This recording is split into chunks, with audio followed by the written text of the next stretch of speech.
Ukrainian drones have once again scored a successful hit in a naval battle. Why won't sole proprietors have to pay Vati for now? And what will be the outcome of the truce between the United States and Iran? All this and more in the TSN broadcast. Subscribe to our YouTube channel, watch the broadcast, and be sure to leave comments about anything that interests you. Here are a few of the main topics for Monday, and right after the preview, we'll get started. Flowers at the scene of the tragedy and the wounded. Still in the hospitals. The patients who are in the intensive care unit are, of course, currently in serious condition. 3 patients have sustained injuries. Fractures of the cranial bones, destruction of bones, jaws. How Kyiv is recovering from the horrific shooting, and what is happening now in the store where the criminal held hostages at gunpoint. The new level of warfare in the air.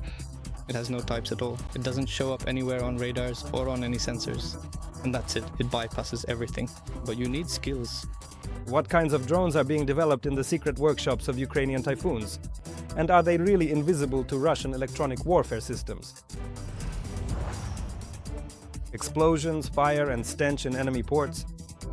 I would like to live by the sea with my child. The sea is all covered with this fuel oil. How an oil refinery burned in Krasnodar Krai, and in Crimea, 2 ships couldn't hide from the drones.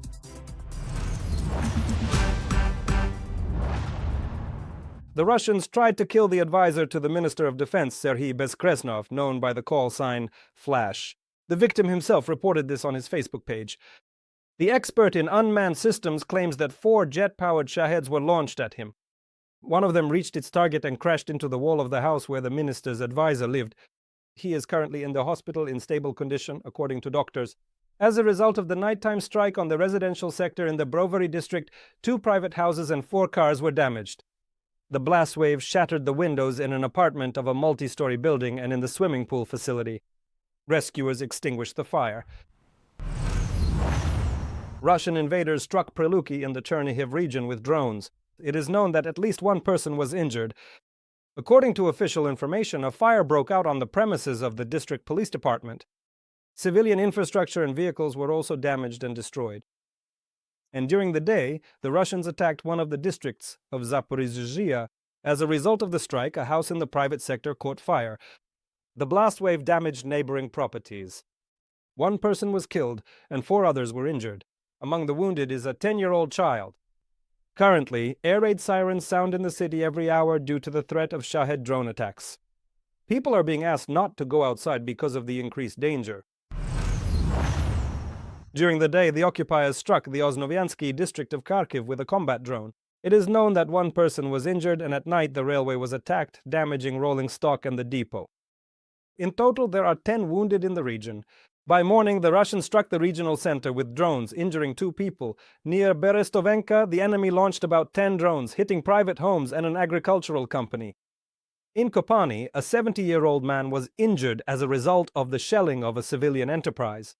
In Izium, the Russians struck with multiple rocket launchers, injuring a woman and 2 men. In Veliki Bolok, 3 people were injured as a result of a nighttime strike. And 6 people were wounded overnight in Dnipropetrovsk region. Some of them are in serious condition. In the Marhanets community, 3 people have been hospitalized. Doctors are fighting for the life of a 74-year-old man. As a result of the shelling, a fire broke out, damaging private houses, an industrial facility, and an agricultural enterprise. The Pokrovske community in Sinelnikivsky district is being destroyed by the Russians with KAB bombs, while Vasilkivska was attacked by drones. Shakhtarske suffered strikes on its infrastructure. It was left without electricity, and in Kryvyi Rih, a man was injured as a result of drone strikes. An infrastructure facility and several apartment buildings were damaged. In the Sumy region, drones hit 2 civilian cars, injuring 3 women and a man. The occupiers also struck an infrastructure facility, warehouses, residential buildings, and wounded 2 people. Resilience plans for all cities and communities must be implemented by September 1st of this year. President Zelenskyy reported on the conclusions following the energy meeting dedicated to preparations for winter. So far, some regions are behind schedule, the president noted. In particular, there are concerns about the organization of preparations in Kyiv. In the capital, it is clear there is a lack of understanding that next winter, Sufficient backup sources of electricity and heat supply must be ensured for all districts of the city, wrote Volodymyr Zelenskyy. He also noted that he views preparations for winter primarily in the context of security issues. To the commander of the Air Force and the Minister of Defense, together with the heads of the frontline regions of Kherson, Zaporizhzhia, Chernihiv, and Kharkiv, the president instructed them to strengthen the provision of drone interceptors and to increase crew training. Our soldiers must have a sufficient quantity and quality of means to respond to all types of Shaheds, Volodymyr Zelenskyy emphasized. The day before, a man who had been shot by a gunman in the Holosivsky district of the capital on Saturday died in the hospital. This was reported by the head of Kyiv, Vitaly Klitschko. The wounded man was in extremely critical condition. Currently, there are still 7 victims of Saturday's terrorist attack in the capital's hospitals. Among them is a child. 4 of the wounded are in intensive care and 2 more are in the polytrauma department. In total, 7 people have already died from the terrorists' gunfire in the Holosivsky district of Kyiv. The TSN film crew worked at the crime scene today. The store where the shooter barricaded himself is closed today. However, through the glass, you can see police officers working inside. Concerned Kyiv residents are bringing flowers to the site of the tragedy, as well as to the playground where the man began shooting at passers-by. Near the building where he lived, utility workers are on site because, according to locals, before starting the shooting, the man set his own apartment on fire. His name was Dmitry Vasilchenkov.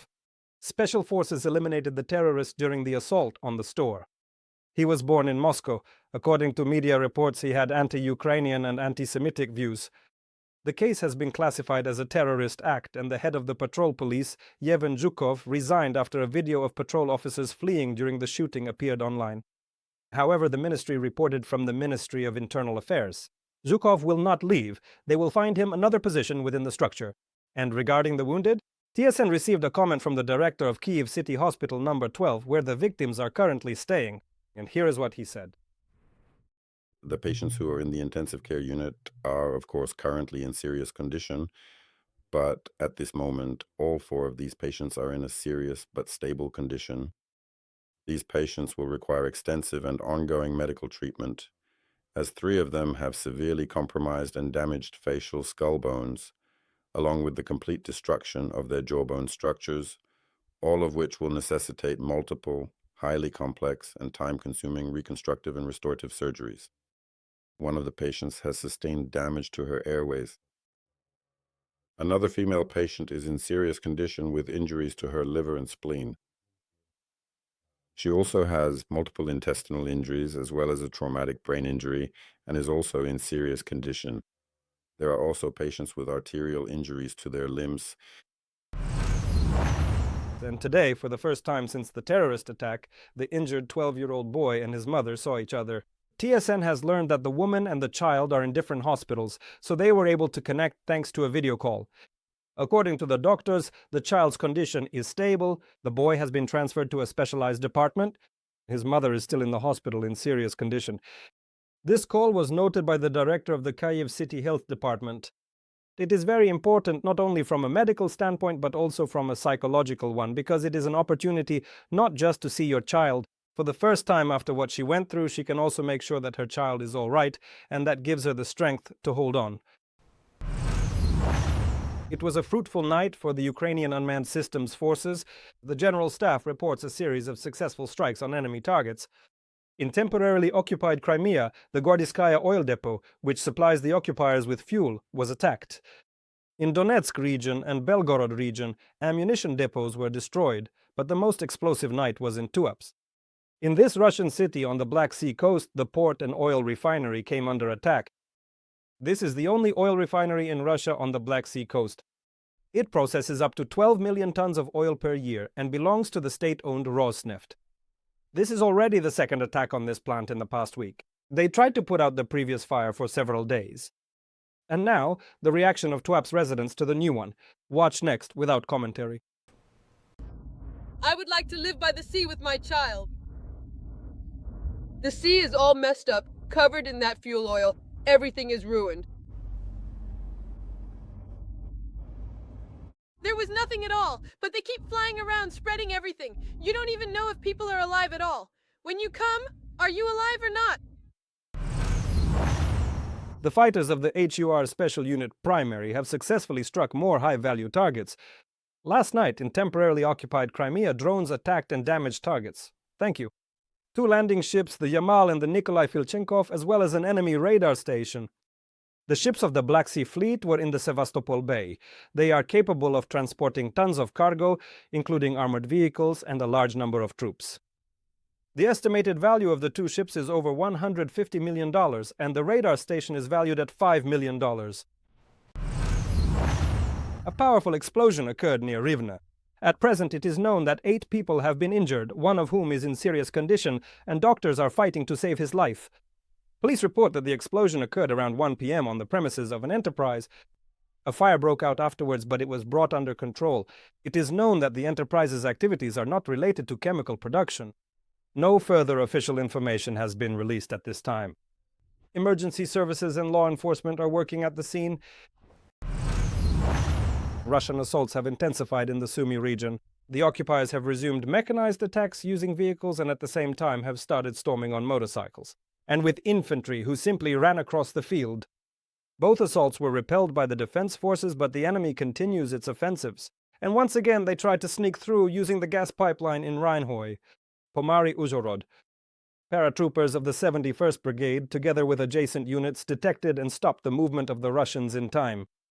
And the mechanized assault on the positions of the 24th Royal Brigade near Chasiv Yar ended with the same result. The occupiers tried to break through the defensive line using a tank, an armored vehicle, motorcycles, and quad bikes. Such attacks are being recorded along the entire front line, according to reports from the Institute for the Study of War. Analysts have not found any evidence that these assaults have led to tactically significant successes. These are likely reconnaissance operations aimed at identifying or probing Ukrainian positions and defensive structures ahead of a future ground offensive, military experts suggest.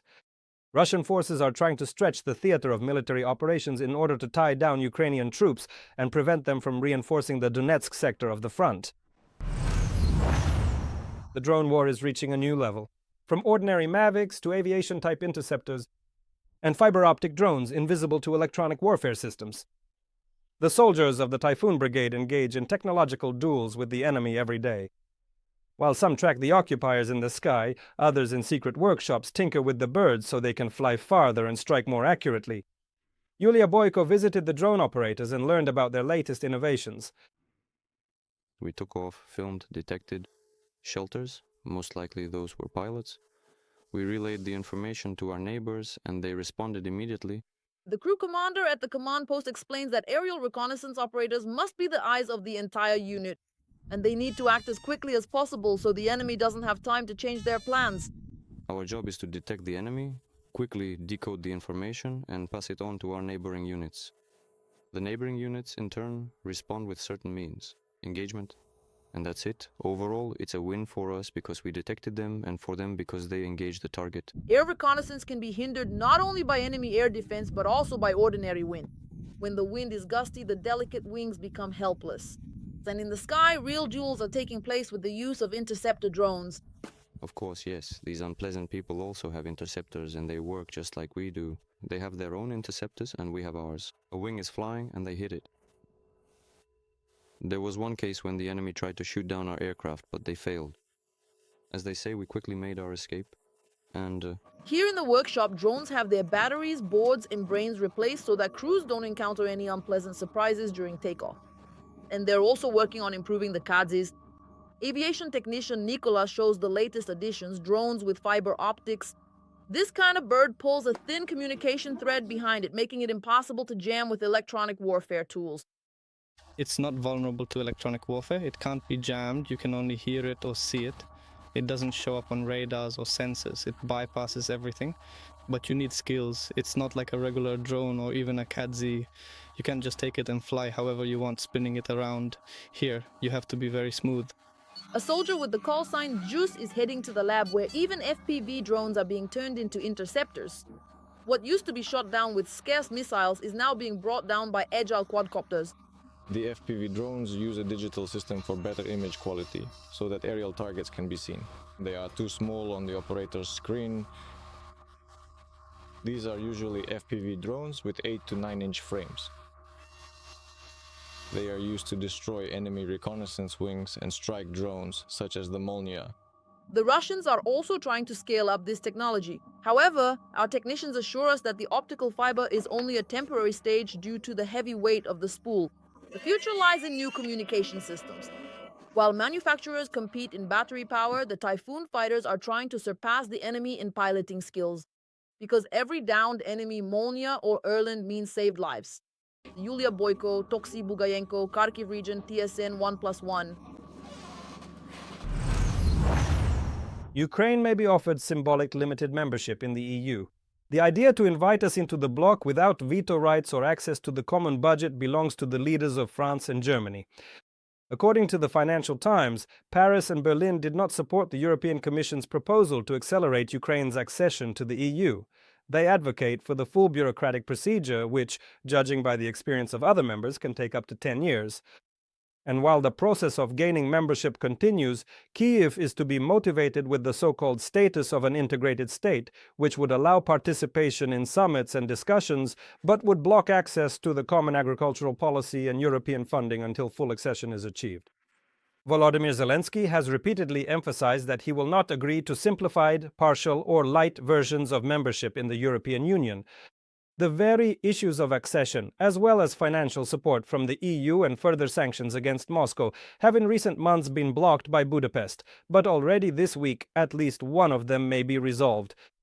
According to Radio Liberty, as early as Wednesday, the European Union may unblock a €90 billion loan for Ukraine. The amendment, which is the last necessary element to launch the financing mechanism, is being put to a vote by the ambassadors. Should Ukraine make compromises in order to take a few more steps, even if only symbolic ones, to get closer to its partners? And when, in your opinion, will our country be fully invited to join the EU? Write your predictions in the comments for this episode. Don't forget to like the video. And the TSM broadcast continues, because there is still more to tell you.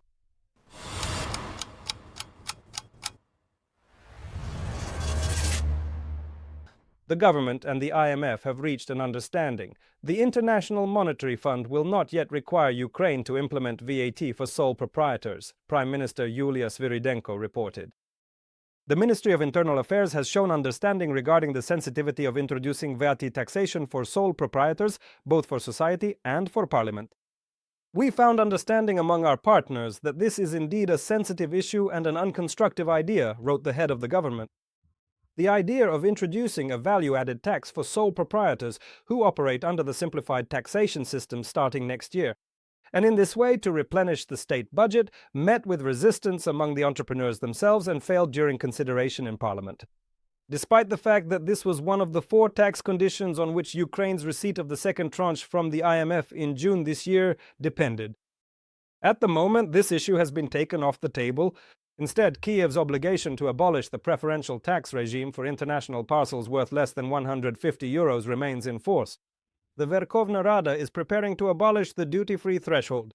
If the law is passed, starting in 2027, a 20% tax will have to be paid even on small purchases from Chinese marketplaces. Defense cooperation and nuclear deterrence are the main topics of the meeting between Macron and Tusk. The President of France is meeting with the Prime Minister of Poland in Gdansk. This is Emmanuel Macron's first visit since the country signed an agreement that established Poland's role as one of France's key allies. The leaders will discuss strengthening bilateral cooperation in the field of defense, as well as issues related to military satellites. Against the backdrop of Paris's proposal to expand the French nuclear umbrella, nuclear deterrence will also be discussed. Along with the head of state, the foreign, defense, energy and culture ministers also arrived in Poland. A number of agreements are expected to be signed, but a meeting with the president of Poland is not included in Macron's schedule. The reasons for this are unknown, but Karol Nawrocki has already blamed Donald Tusk for everything. In Bulgaria, 100% of the votes have been counted, and the pro-Russian Progressive Bulgaria Party has officially won the parliamentary elections. The party of former President Rumen Radev received more than 44.6% of the votes. And even before the final results were announced in the morning, the politician had already declared victory. Radev says that this is a victory over distrust and fear, and he also notes that both the EU and Bulgaria have achieved it. Both need critical thinking since Europe has become a victim of its own ambitions. In the EU, Radev could very well replace the pro-Russian Orban. He is also a Eurosceptic and opposes aid to Ukraine. Previously, the politician stated that the temporarily occupied Crimea belongs to Russia. According to preliminary calculations, progressive Bulgaria may be able to form an independent majority in parliament. They are projected to win 129 seats out of 240 in parliament. In addition to progressive Bulgaria, a pro-European coalition is also entering parliament. We continue the changes, Democratic Bulgaria and the GERB-SDS bloc. The pro-Kremlin party Revival may also win several seats. Voter turnout in these elections was low, less than 50%. These are already the 8th snap parliamentary elections held in the past 5 years. This time, the reason for dissolving the legislative body was mass protests in December. They were caused by economic instability and the country's transition to the euro. The United States of America seized an Iranian vessel that attempted to break through the blockade in the Gulf of Oman. This concerns the cargo ship Tuapse, which allegedly tried to breach the American naval blockade. According to Central Command, the vessel did not respond to military warnings for 6 hours, so its engine room was fired upon with a naval gun. After that, United States Marines boarded the ship. Moreover, according to the Washington Post, the vessel belongs to a sanctioned Iranian company, and there may have been chemicals for rocket fuel on board. The President of the United States also wrote separately about the seizure of the ship on the Truth Social network. Donald Trump notes that since the beginning of the blockade, this is already the 25th commercial vessel that U.S. forces have forced to return to an Iranian port. The escalation in the Gulf has been ongoing for several days, since on Friday Iran announced the end of the blockade of the Strait of Hormuz and the resumption of commercial shipping. But it lasted less than a day. The U.S. president refused to unblock Iranian ports in the Persian Gulf until a peace agreement with Iran is finalized. As a result, Tehran itself closed the Strait of Hormuz again, and in addition, the Islamic Revolutionary Guard Corps shelled 2 fuel tankers. Whether negotiations will take place in Islamabad remains uncertain, as the so-called truce between the U.S. and Iran expires tomorrow. At the very least, Tehran refuses to negotiate, claiming that the U.S. allegedly violated the agreement even during its implementation stage. This was stated by the country's foreign ministry spokesperson, Esmail Baghaei. He also mentioned the American blockade of Iranian ports and U.S. attacks during previous negotiations. The spokesperson emphasized that Iran will continue to defend its national interests. Earlier, the U.S. president announced that his representatives would arrive in Pakistan for the next round of negotiations with Iran. He announced it on Monday, that is today. The delegation will be headed by Vice President J.D. Vance. Accompanying him to Islamabad, as usual, are Trump's special envoy Steve Witkoff and the president's son-in-law Jared Kushner. In his statement, Donald Trump also resorted to further threats against Iran. He says that if they do not agree to a peace deal, the United States will attack all Iranian power plants and bridges.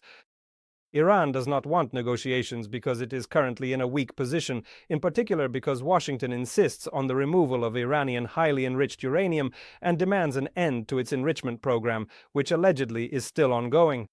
So despite Trump's optimistic statements, the parties are still far from reaching a peaceful agreement. Meanwhile, Islamabad is preparing for a meeting of negotiators.